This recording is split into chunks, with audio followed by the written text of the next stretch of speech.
Akira-san, domo arigato gozaimashita.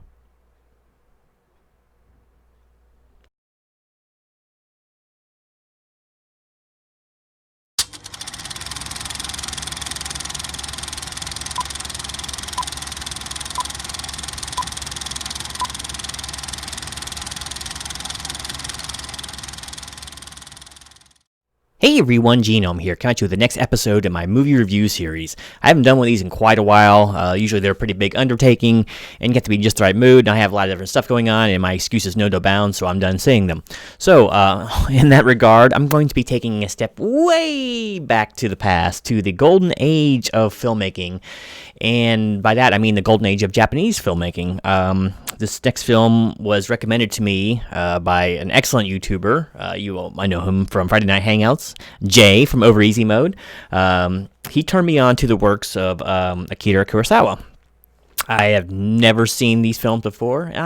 Just real quick back, I'm not a huge, I do movie reviews, I'm not a huge movie file, so there's probably a lot of classics that I haven't seen that people will be like, oh, aghast, and he has not seen them. Well, this is one, or actually all of his films are some of them, and I've watched several of them now, thanks to Jay. So thank you so much, Jay. Also, real quick addendum before I get started is a big thank you to K. Titus out there in Japan. He helped me with a few things, and it's been an ever-loving font of knowledge. So thanks again, K. Titus. Couldn't do it without you. So today's film, once again, is from 1954, and it's considered by many to be the greatest Japanese film ever made. And I'm talking about none other than Seven Samurai. Yes. Kanbei and crew are fixing to save the village, or are they? Through a plot of intrigue, no real betrayal to speak of, but and hunger. Hunger being the driving force behind this entire movie. So sit back, relax, and let's hope this clip show can continue on, because I'm going to be putting some long clips in there, and hopefully YouTube doesn't yank it for what reason. This movie is a public domain, but with YouTube, whoever knows. So let's get into it. So let's do a real quick plot synopsis, then I'll go into some pros and cons of the movie, and then I'll give you an overall ranking at the end. So we are taken way back to feudal Japan, sometime in the 1600s, I believe it is, and we are introduced to the small farming village, which is basically the centerpiece of this movie. And this village has been beset over and over by bandits, right? They come in and they're, pillaging and basically taking all of the food that the village, these farmers grow, right? So they're having this town meeting and they're trying to decide what to do. Well, they confer with the old man. The old man is both crotchety and wise. And he basically says, well, since we can't fight, we will hire people who can. And the fighters of that age were the samurai, right?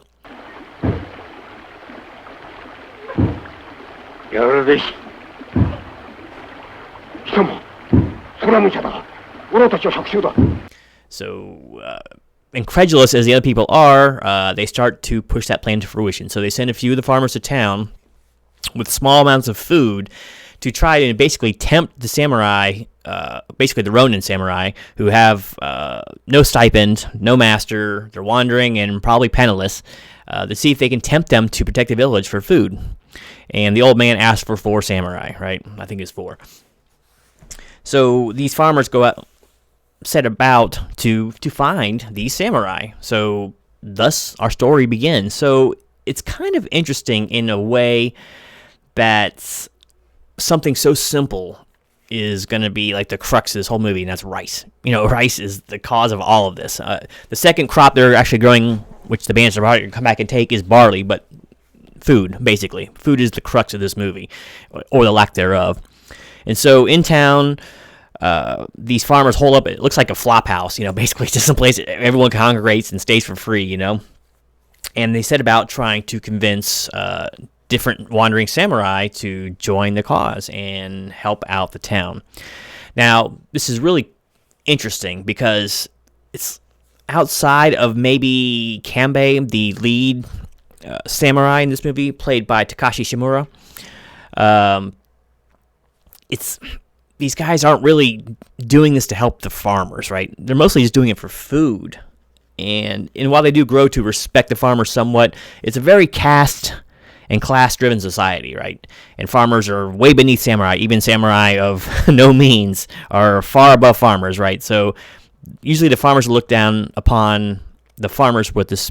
Usually the samurai look down upon the farmers with disdain. So just that little bit of background there for you. But basically, yeah, we were introduced to the first samurai we were introduced to is Kanbei, and he's kind of the old sage of the group. And through various means, other samurai are brought in. Of particular note is CJ Miyaguchi. He plays Kyoso. He is really taciturn. He's really stoic. He's supposedly a master swordsman, though, fun fact, this actor had never touched a sword before the movie, so they had to do some clever editing and all that to make him look like a master, right? But he's really good, actually, in the role, and you can believe him and some of his mannerisms. But there's some very good-natured samurai out there. I'm not going to go into every actor because there's a lot of people, and I'll probably butcher enough names as it is, but it is what it is. So those are basically, yeah, Gorbei, of course, is basically the right-hand man of Kanbei, right? But and the two main farmers that I'll go and list them out now. They're also in town trying to find these samurai, and they are Rikichi. He's played by Yoshiro Shusiya. I'm sorry I'm pronouncing your name wrong, but that's what it is. Tsuchiya. That's what it is. Sorry, my tongue tied there. He's kind of the guy that got everything rolling because he was tired of just rolling over for these bandits, right? And we find out why later on. And the really wacky one, and when I say wacky, it's just that his performance is so craven and servile, and I don't know, it's so hard and expressive. It's hard to even like imagine it until you've seen it. His character is named Yohei, and he's played by Bokusin Hidari, excuse me. And I've never seen, this is going to sound weird, but I've never seen an actor with a more expressive mouth in my life. It just gets these huge frowny faces or big smiles, and it's like, and he gets these big eyes going on. It's clever and like a masterful performance. So, yeah, we got that going on. And, Kanbei gets a young protege, and a few other samurai come along, like I said. And the other samurai that comes along for the ride is a regular of Kurosawa films. He wasn't until after this film, but he plays Kichio, and he's played by Toshiro Mifune. So Mifune goes on to reprise the samurai role, at least in later on movies like Yojimbo and Sanjuro.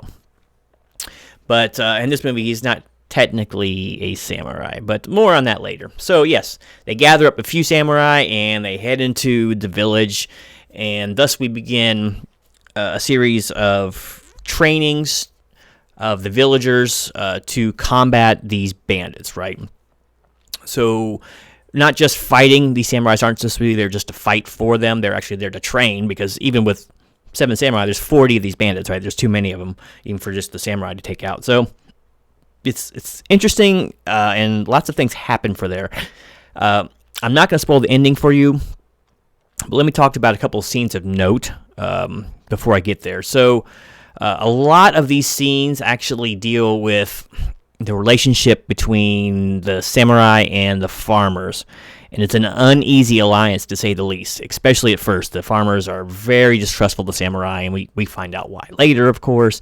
And it's not all happiness and sunshine and rainbows in this movie, okay?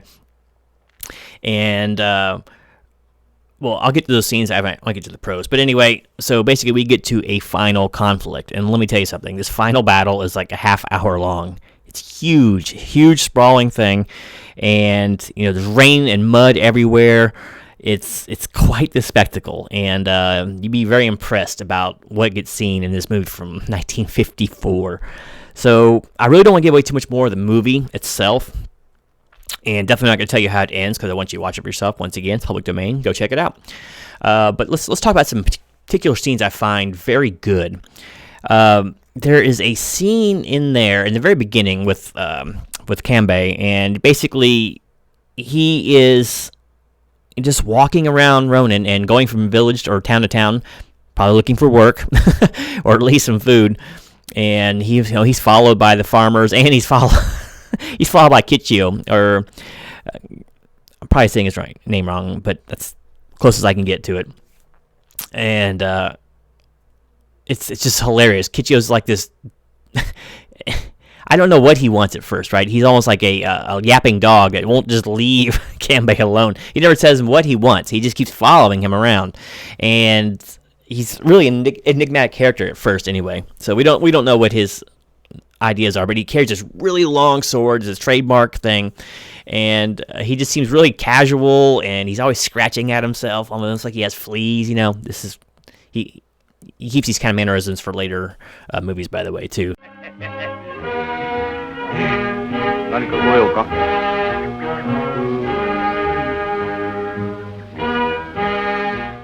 So, just kind of a fascinating look, and we get to see the calm of Kanbei. He's very relaxed, though diligent, but you can see he'd make a good leader. He has very good leadership qualities, right? And he doesn't want to take advantage of these peasants, even though he may look down upon them just a little bit, But once again, these samurai don't know the farmers. They don't mingle with these people, right?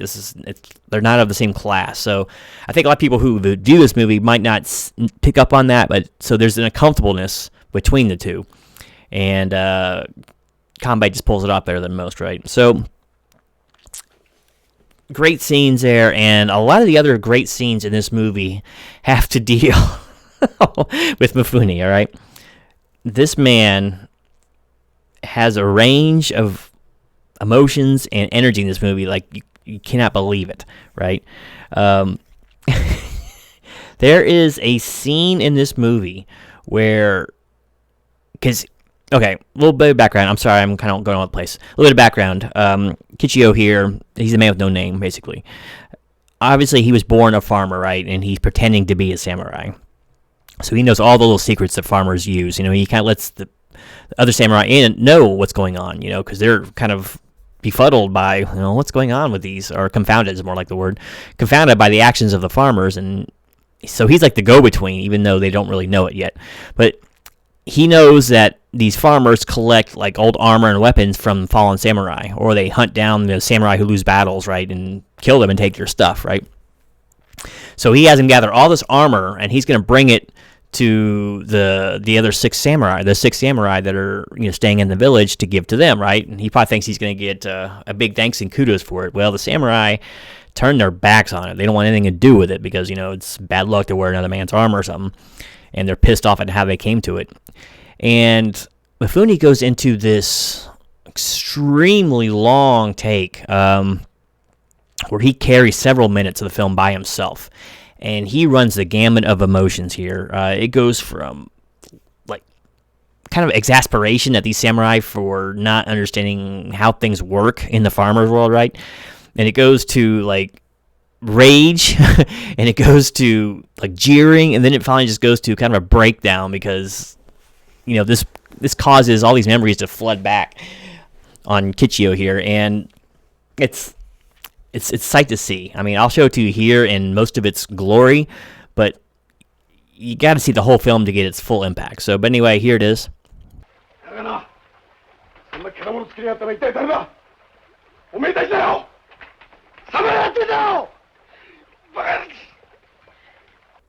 And there's, lots more scenes like that. Mifune has more energy in this film than like 10 MMA movies put together, you know what I mean? It's just crazy. This guy is always moving around. He's stooping, he's squatting, he's falling down, he's sitting, he's doing little flips. He's running everywhere. There's people run everywhere in this movie, by the way. It's quite interesting.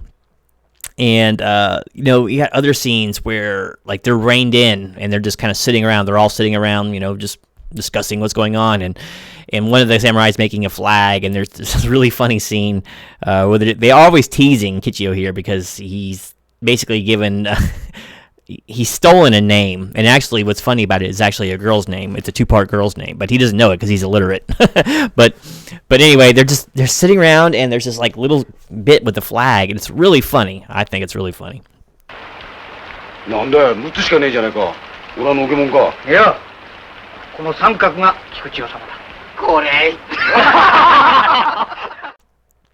And you got other scenes with him where he is like, there sees a bunch of girls working in the field, and he just goes ballistic, man. He's like, girls everywhere, and he can't help himself. He's so excited, and he's like pure id. ちょこんな生食いやがったほら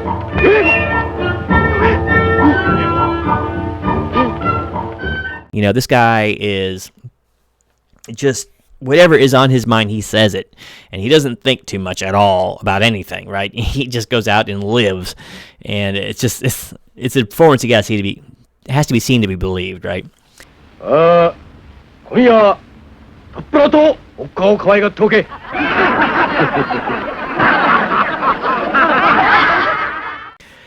But it's not just wild and crazy scenes that are good.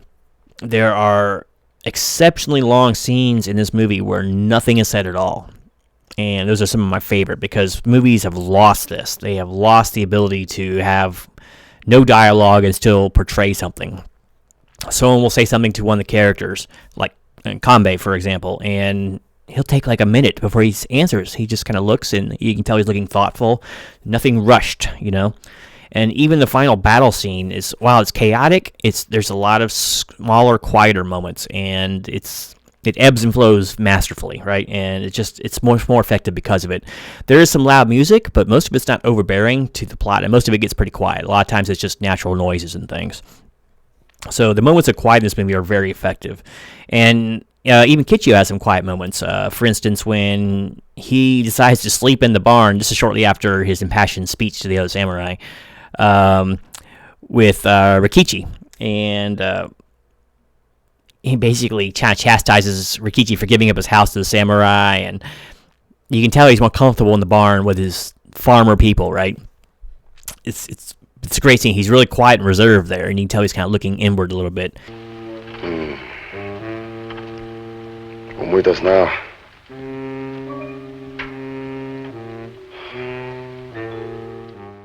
Interesting. Then you got some scenes where Kyoso is out practicing. He just goes out into the rain and starts practicing in swordsmanship. That's what he lives for, swordsmanship. That's all he really cares about, right?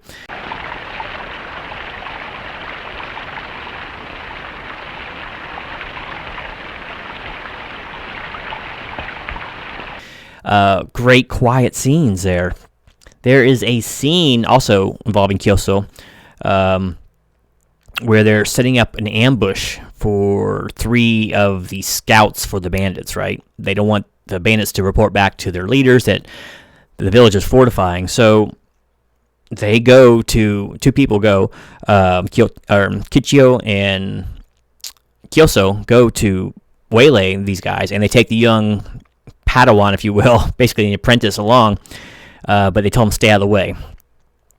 And during this scene, it's an excellent buildup of tension, right? Because it takes like a minute or two for these bandits to come into frame, right? They're waiting by the bandit's horse. And Kichio's up in the tree, you know, doing his usual kind of 8-man act, you know, all energy, and he can barely hold still, and he can't wait for the action. And meanwhile, the apprentice is watching Kyoso. And Kyoso is sitting in this bed of flowers, and he doesn't even act like anything's happening, right? You know, soon death is approaching, and he's just sitting there holding the daisy and just looking at it, not doing anything, not attempting to hide or anything. And he's just so zenfully relaxed that it's a sight to see. And then the bandits show up, and it's incredibly violent for a couple seconds, and then it's right back to normal.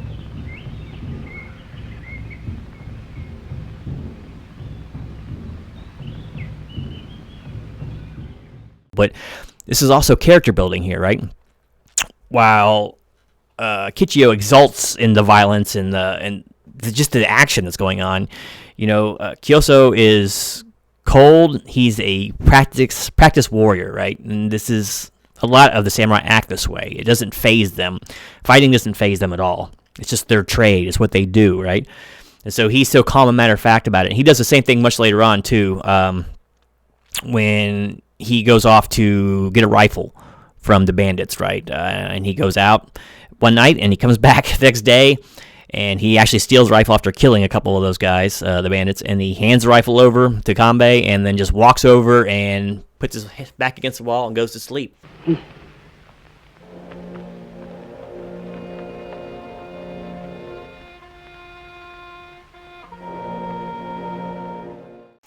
It's like it's just business for these guys, and it's another great character trait that they build in, especially with Kyoso. So, but yeah, a lot of good quiet moments and just so many good scenes. Even Kanbei, the relaxed, almost Buddha-like, serene soul. Once the villagers show some insubordination because they don't want to give up a couple of the houses away from the villages, it's a big plot. I'm not going to go into all of it. He loses his temper when they leave.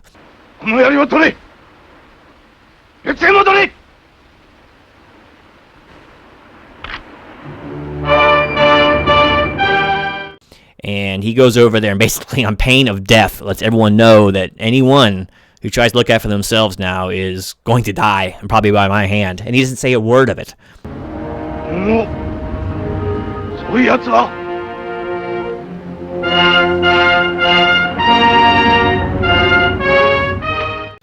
He just intones it. He's like, from this day forth, if any of you decide to look out for yourself, and then he just sheathes his sword by looking at everybody. It's very effective, but he shouts a little bit in that scene, and just a little bit in the war scenes.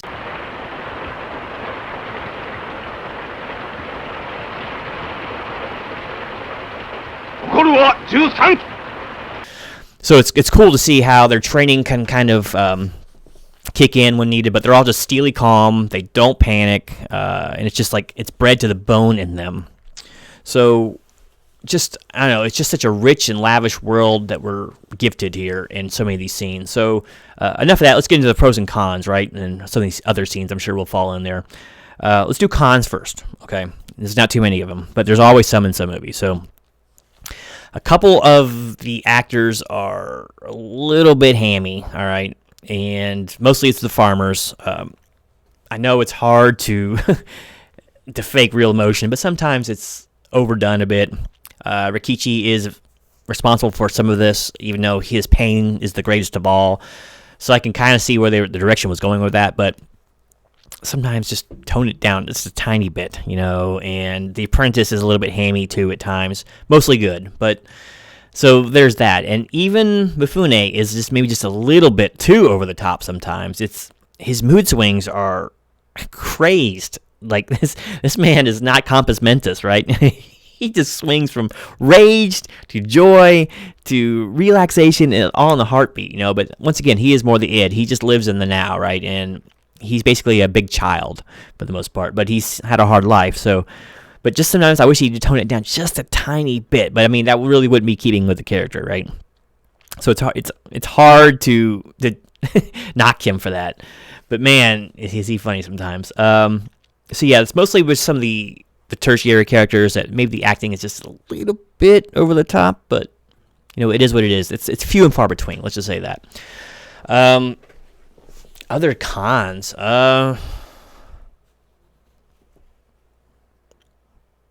I can't really think of any other cons for this movie. Everything else is good. Pacing. This movie's long. This movie's like over 3 hours long, so don't go in there thinking it has an intermission built into it. So don't go in there thinking this is going to be a 90-minute watch, all right? This is going to take a while to get through. I don't mind that, but some people might not be in for the long haul. So there is length to consider, but I don't see how that should be a detriment. I could watch even more of this movie and still be happy, right? All right, so yeah, that's about the only con I have is just a slight bit of overacting. And sometimes the music just get up a little bit high, big horns and all that just sounds kind of out of place. It sounds like old feudal horns, or whatever. I don't know, it's hard to describe. But so that's it, just minor nitpicks there. Let's get on some pros. Oh my gosh. This movie is amazing. Okay, let's start with just a look at this movie. All right, this does not look like grainy film stock from the 50s. This movie is crisp and clear to this day. The sets are stupendous. Everything is real in this. Like, you'll see there's a scene where Kanbei is extolling the other villagers about how they need to maintain discipline and not fight for themselves, but fight for the entire village, right? And behind him, you see this slatted roof, and it's all mismatched slats, and it just looks thrown together kind of, but there's bamboo thatching all over the place, and everything is real. And I guess Kurosawa really made a point of injecting lots of realism into these movies. And he said it brought out better stuff in the actors, right? So he had an actual village built. It's not on a set, right? This Japan is dirty and it's dusty, and it's either rain-soaked or bone-dry. There's dust blowing everywhere, people running around in bare feet or sandaled feet, kicking up dirt clods everywhere. People are walking in mud. The last scene is like oceans of mud, really, or the last act, really. Good forest scenes and all that, but just I love the look of everything in this movie, and it's so much realism that, for example, like everyone's kimono in this, all the samurai, right? Mostly clean, but some of them have dirt spots on them. A lot of them have dirt spots right on the seat where they sit all the time in the dirt, right, or on the planks.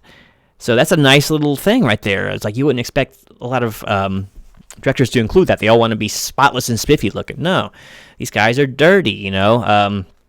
They're out there in these dust storms all day, or they're out sweating, you know, putting up defenses. It's not a spit and polish clean movie, and it's better for it, right? So the sets look just incredible. Everyone's costume is different. Everyone stands out from each other. Everyone's kimono is different. There's tons of extras in this movie, all farmers, and they all look, you know, very disheveled and dirty because they're poor. These are the poorest of the poor, right? And they're all starving, so they're all real thin and emaciated, and it's a sight to behold. A particular note, I love the little, I don't know what you call it, the little flop house that they're all in while they're collecting the samurai up. I love that set. It's very cool, man. There's like this wooden sitting area in the middle, and like a little place for fire, and sleeping quarters up here and there, and just it's got riffraff all over in there, from gamblers to blind monks to disgraced samurai. They're all in there. It's just amazing. Just look at this movie is amazing. So that's incredible.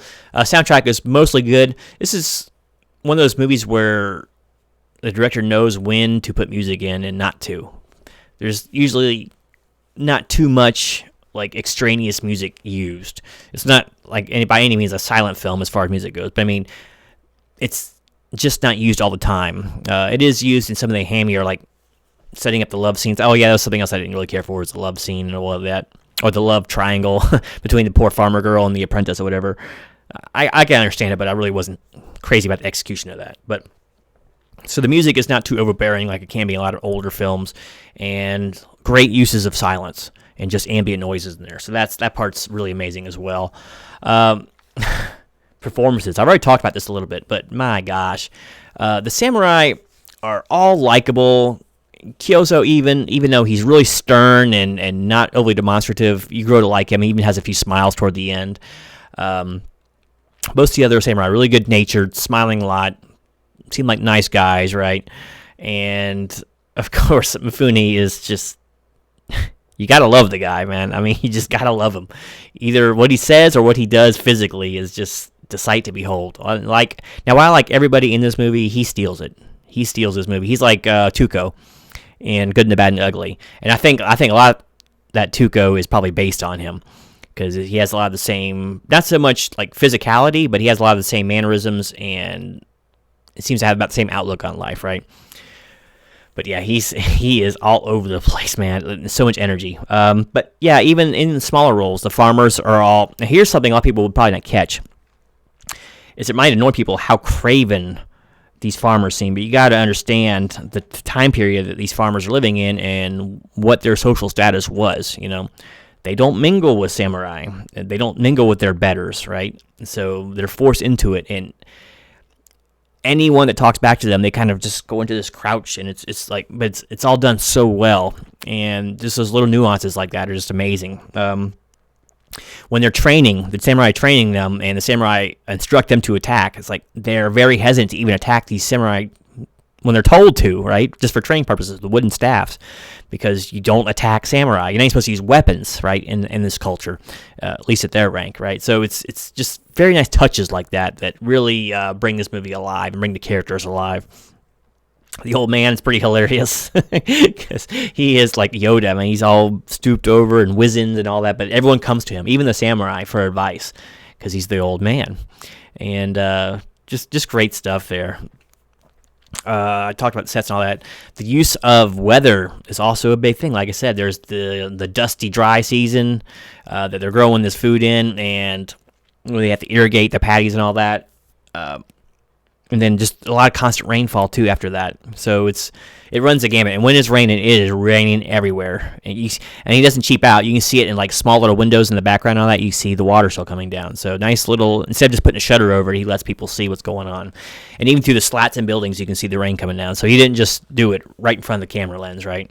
Really good stuff. These actors are getting wet a lot. They're walking in rain. That was another nice touch too about the actors, is in keeping with their personas, like when they're setting in wait for the bandits to come, right, in their outposts or whatever, all the farmers are huddled underneath little roofs and all that, trying to stay dry, and they're all huddled together and close, and the samurai are just walking through the rain.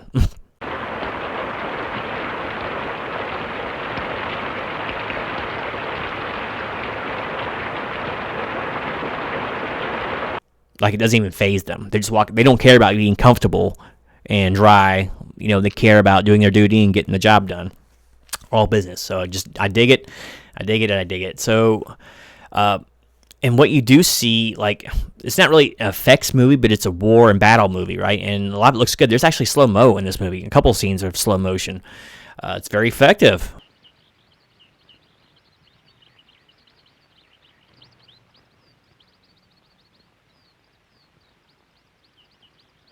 And there's scenes of pretty expressive violence too, but it's not a bloody movie. All right, actually, he gets more blood in like Yojimbo and stuff, but there's a lot of violence in this movie, but it's not glorified either, right? There's no huge epic showdowns and duels. It's a dirty, nasty business war, and it's not made to look like anything else but.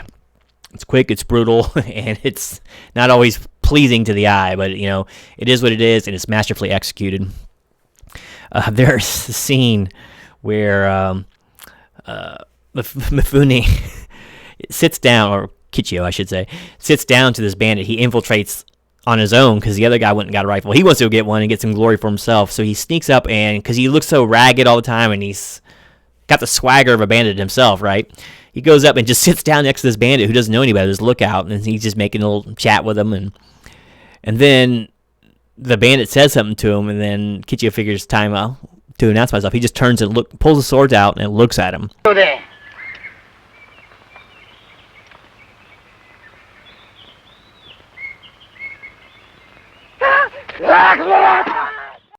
And it's such an effective, great scene. And then he just chases that poor guy down and stabs him, you know. But it's like that. It's punctuated by small amounts of levity here and there, and quiet, and then quick extreme violence, and then that's over. But it's not lingered upon for too much, you know. The only time we see a real killing in severe anger is when some of the townsfolk kill one of the prisoners. And once again, this also shows that the farmers aren't exactly angels either, because they butchered this guy, this prisoner they took of the bandits. They butchered him like a hog in the street, even though the samurai tell them not to. So they're not exactly like angels, right? But there's the scene where the bandit king basically executes one of his own men because I guess they're trying to run away. They got tired of trying to fight these farmers who were fighting back, and so they try to run away, and then the bandit king shoots one and then hacks it all up to pieces. But he's the one that shows real, genuine anger whilst killing this. So, like I said, the samurai, for them, it's just business. It doesn't really mean anything to them. So, good stuff, great characters, great sets, great cinematography. It's just so much. And the last point I'm going to make here, because I know this is getting long, is the use of silence and long moments of nothing being said and only body movements and expressions being used to tell you what's going on or give you some idea what the character is thinking. For instance, right after Kichio does his big monologue about, you know, how farmers are vile, but at the same time it's the samurai's fault for making them the way they are, you can tell that something clicks in all the samurai because they kind of either downcast their eyes a little bit, but they don't say anything for like a full minute. It's masterful. And then Kanbai puts it together that Kichio was probably born a farmer, right? There's no rush. Today, you know, in today's movie, there'd be dialogue everywhere through there. They wouldn't wait 5 seconds before saying that. But Kurosawa, knew to wait. And once again, and not only does it build in like suspense in these pauses, right? It also lets you know the calm, composed, and yet steely nature of these samurai, right? While the farmers are very, very predisposed to wild swings of emotion and big emotional moments, right? The samurai are much more reserved, and you can tell they're more thoughtful and all that. So at least in the movie. But it's just a masterful way of doing it. And like I said, in the aforementioned scene where they're waiting for the bandits to ambush those 3 scouts or whatever, there's no sound except for this drum. It's like a tribal drum, dum dum dum dum. And what it is, it's like a heartbeat.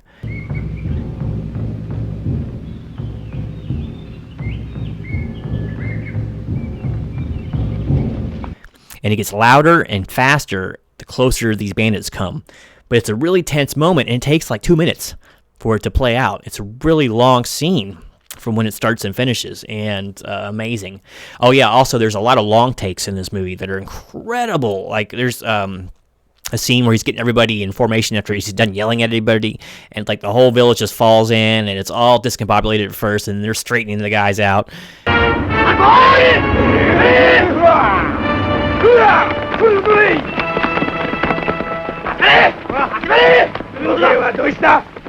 Just great. I love long takes like that. They're so difficult to do, especially with lots of people in them. So yeah, the stark imagery in this movie is just wow. It's just wow.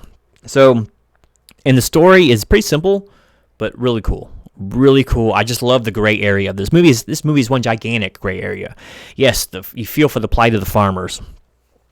They got no money to pay anybody to help them. No one will help them. So all you can do is to give away food. And basically, they don't have much food themselves, so they got to eat like the lowest of the low food just to feed the samurai, right? So it's like the samurai just there for the food. The farmers don't care about the samurai really because they're just the hired help, and they don't trust them. They don't trust the samurai. And the end doesn't really change anything other than the safety or lack thereof of the village, right? And at the end, we get to find out that the samurai are always alone regardless. So it's just one gigantic gray area, and it's not a big, happy, feel-good movie. That's as much as I'll tell you about the ending right there. So, but watch it for yourself. So let's go ahead and get on to a ranking, and I can put an end to this incredibly long video, right? If I was going to give this movie a star ranking, like I always do, between 1 and 5, this is a 5-star movie. Say it again with me. 5 stars. This movie is not to be missed. It's incredible. Has almost 0 flaws, and it's one of the best movies that I can recommend that I've ever talked about on this channel, right? It's just that good. Don't let the subtitles fool you. It's not that hard to follow. There's not a lot of long, strung-out speeches or extremely fast talking. It doesn't take away from the movie. I don't mind subtitles. Some people don't like them, so that might be a con for you if you're not a big fan of subtitles. There's a lot in this movie. It's all done in Japanese, of course. So, wholeheartedly recommend this movie. Go check it out wherever you can if you haven't. And I don't know, just bring a big glass of water, tea, whatever drink you want with you. Hot tea, preferably, right? And just enjoy the majesty this film puts out, and enjoy a product that would never be made today. And if it was tried to be made, it would never be made nearly as well. Because, like I said, there are so many facets that went into this movie that make it great that I just don't think can be replicated for today's audiences. And not to say that there's not an audience for such things, but probably not a theater release audience, if you know what I mean. In fact, even during its time of release, they were worried about the length of the movie because they didn't think American audiences could pay attention that long. And, well, maybe that's true. I don't know. But I haven't had a problem with it. But the case is, or the case may be, is you need to see this movie. If you haven't seen this movie before, check it out. It's stellar, and honestly, I haven't seen anything bad by this director yet. So I got several more to do as far as a review series go. But yeah, this is a 5-star movie. It's great, stupendous. Not to be missed. It's a piece of film history for a good reason, and it's a good piece of film history before you get thinking like a Corman movie or something, right? It's a great movie. So very important flick. There's some performances that can't be missed, especially Mifune's, and can't recommend it enough. So thanks again, Jay, for turning me on to this film and the other Kurosawa films, and there'll be more of those coming up in the near future. So, that was a lot of talking, and believe it or not, unscripted, as they usually are. But yeah, my voice is getting hoarse. I know it's time to quit. So for those of you who made it this far along the ride, I really appreciate it. Don't forget to like and subscribe. Stay tuned for more review content coming up in the near future, because if I can review it, I will do it. There'll be more of the Kurosawa films reviewed here in the near future, so I get along to doing it. And probably next would probably be Yojimbo, but we'll see. And until next time, this is Genome. Just wondering what he would look like living in feudal Japan, and what class he would be in. Out.